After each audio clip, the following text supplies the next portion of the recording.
यही दिन तू जब ससुर के पगली ऊ दिन तू देख ली है।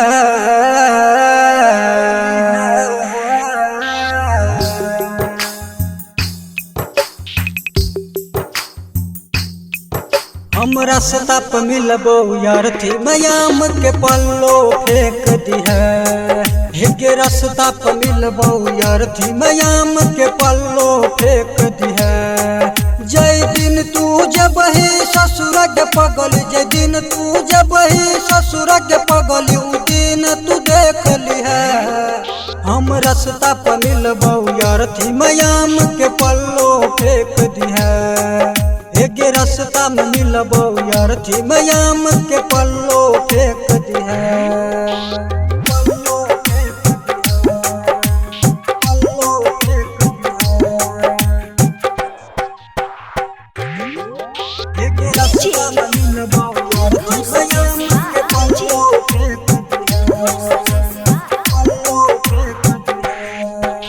तुअरा पे जब ये तो बराती कहबो नहीं हम गाम गे जियते जी हम हो मर जइबो लके तोहर नाम गे लके तोहर नाम गे छोड़िया दुअरा पे जब ये तो बराती कहबो नहीं हम गाम गे जियते जी हम हो मर जइबो लके तोहर नाम गे।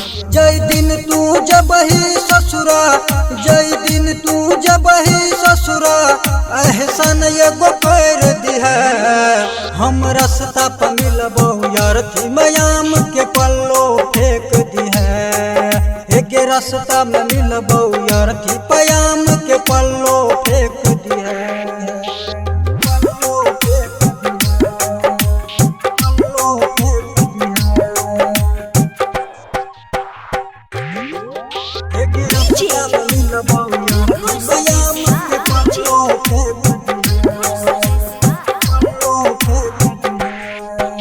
के जान से बढ़ कर तोरा चाह लियो और न कोई तोरा चाहतोगे।